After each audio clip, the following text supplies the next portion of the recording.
everyone, this is going to be the reading for Scorpio for the month of June 2024. Sun, Moon, Rising, Venus, Mars, as well as North Node. So be sure to check out the other signs in case this does not resonate, because this is a general reading, so not every message may resonate. So that's why I said if you look at the other sign readings as well, it will give you a more complete picture for your chart.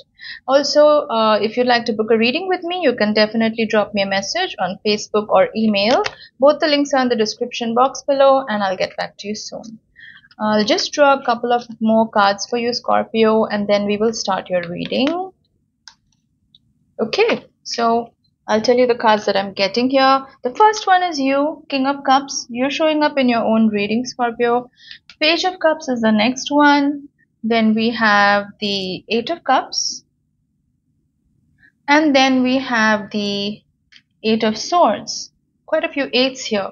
So June, I feel, is a tremendous month of transformation for you, Scorpio.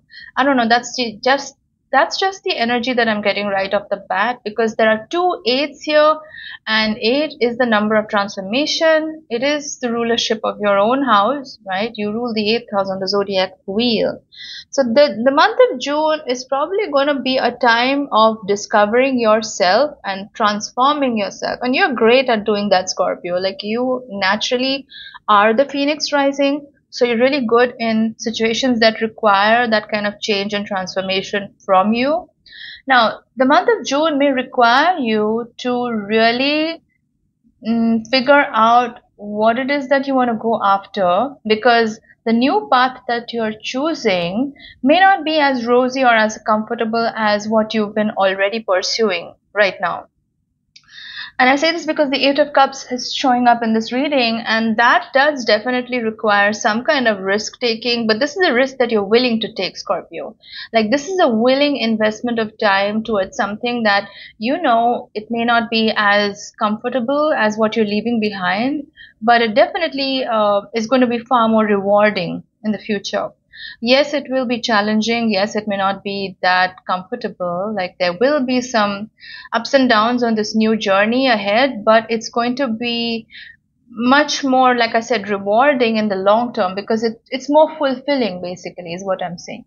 Now, the Eight of Cups, interestingly enough, it also requires you to really hone into your own intuition. And you're pretty good at that, Scorpio. You're a water sign.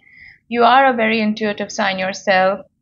But the Eight of Cups also does require a fair amount of intuition, because you really need to tend to your heart's calling in the month of June.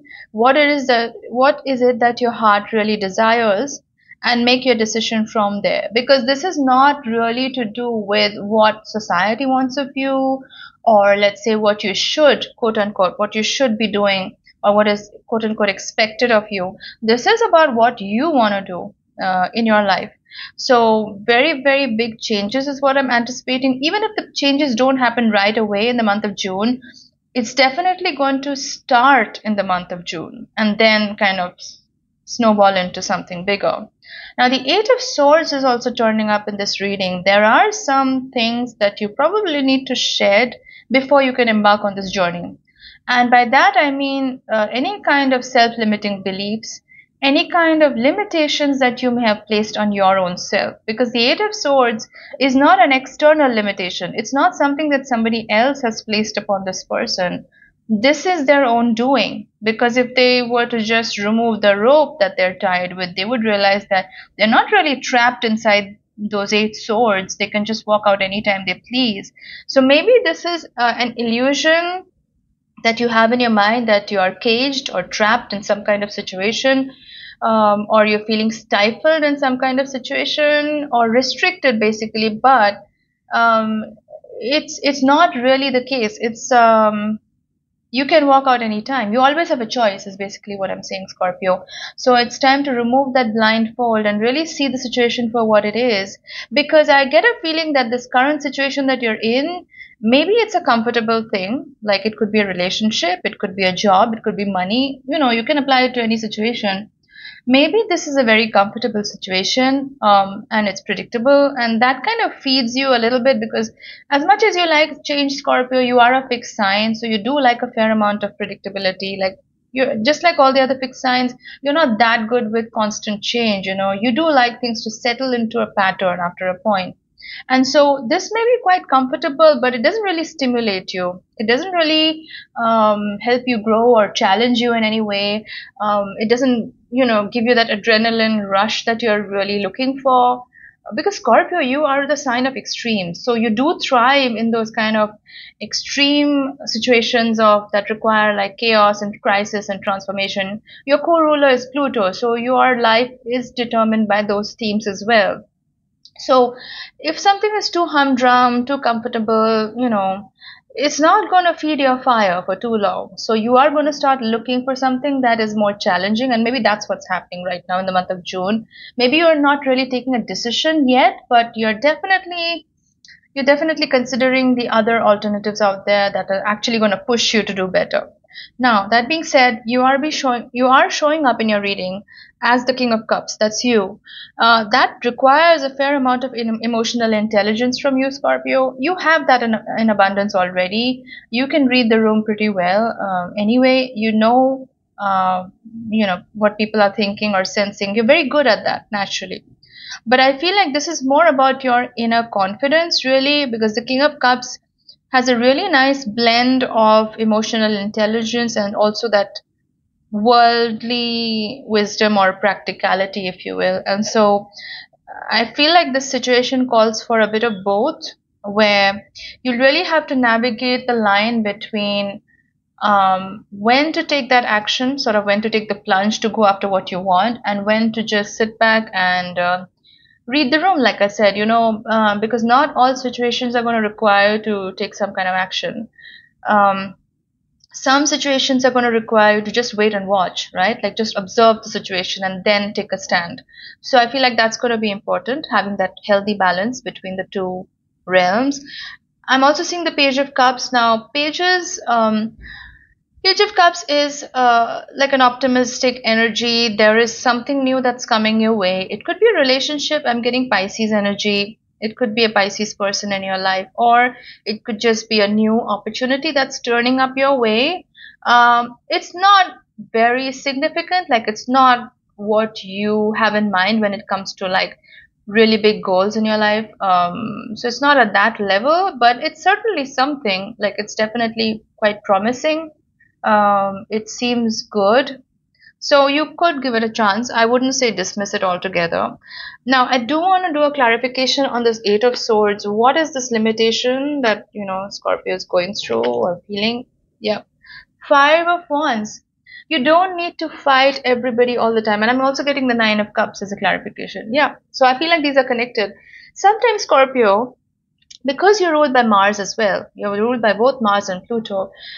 How do I say this? But like sometimes you may feel like certain situations require to be very combative, very defensive, and you may go into that mode pretty often. Sometimes you may feel like you have to spar with people quite a bit in order to maintain your dominance or position, but you really don't. If you just take a page from your opposite sign, Taurus, which is ruled by Venus, you'll realize that very often you don't have to fight or be defensive or have this constant battle going on with other people in your life. Sometimes you can just chill, because Taurus is the queen of chill. Like you can just chill and not let it affect you. Not everything requires you to take a stand, because especially if you're a Scorpio sun, you know what I mean. Like you can have that tendency to be like very out there, like, okay, what have you got? Bring it on. Like I can take you on, like I can take on the world, like that kind of energy. But you don't always need to do that. Like you don't always need to be in sparring mode, if that makes sense. You can just relax into that Venusian energy, which is your opposite sign, Taurus, and you'll reach that Nine of Cups energy, which is very zen, which is all about being content in the present moment, being happy with what you have. And that's going to help you relax a bit, because when you relax and when you get into that state of intuitive calm, that's when decisions are going to become easier for you, Scorpio. Like if you're facing any kind of dilemma, like this Eight of Cups, in terms of what you should choose, like the path you should choose, especially the Eight of Swords, this limitation that you feel you're having, that's all going to become crystal clear when you start relaxing into that peaceful, calm energy. Like instead of leaning into that Martian energy, maybe relax into the Venus energy a little bit more because it's far more pleasant and answers are going to come to you far easier than if you were into that aggressive Mars energy, I know that it makes sense to you because you know what I'm saying, right? Like if you have Scorpio in your chart, you already know what I'm saying. Now, I just want to do one final card, like pick one final card for the overall guidance for Scorpio. What do we have for Scorpio? Yeah, Temperance. Exactly what I was saying here, balance. That is a card of Sagittarius, but in your case, I feel like it's about balance in everything because you are a sign of extremes. It's quite easy for you to be very all or nothing about everything, but sometimes life is shades of gray, and accepting that can actually make your life way easier than you thought. And the temperance is very much about balancing extremes in your life, and being very moderate in your approach. I know that's going to be a little bit difficult, but if you try it, trust me, Scorpio, your life is going to get so much easier. Answers are going to just come to you like that. Like it's going to be a real life eye opener for you. So that's what I have for you, Scorpio, for the month of June. If you like this reading, do give it a thumbs up. Your likes help my videos stay relevant in the YouTube algorithm, and it helps me to push out more content for you guys. And if you'd like to book a reading, you can definitely drop me a message on Facebook or email. The links are in the description box below. And I'll see you soon. Thanks a lot for watching, guys. Bye.